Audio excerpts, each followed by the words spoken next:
As you may know, if you've seen some of the other clips, I took a traditional shadow box that was already pre-made and decided that I liked the shadow box, but I wasn't crazy about what was inside of it. And so I took the inside out, and now I have a shadow box that I can work with.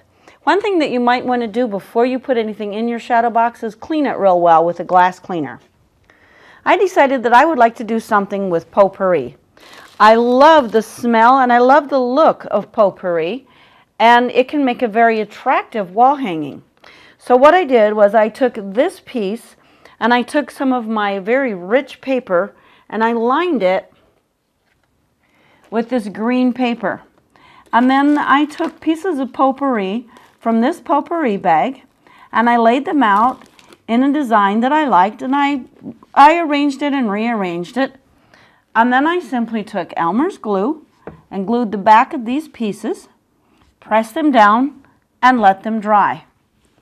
Now that they're dry, I simply need to put the back on my shadow box, and I will have my beautiful potpourri wall hanging in my shadow box. Sometimes you have to play with it a little bit to get it just so, and make sure that it goes in, and then close your little metal pieces over the back just like you would any regular picture.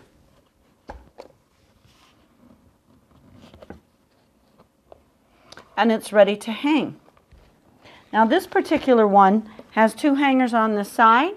Probably what I would do would be to pull those in toward the middle and add one of these regular picture hangers to the back of it, so that they wouldn't stick out and show. But once again, there it is, ready to go, a potpourri shadow box.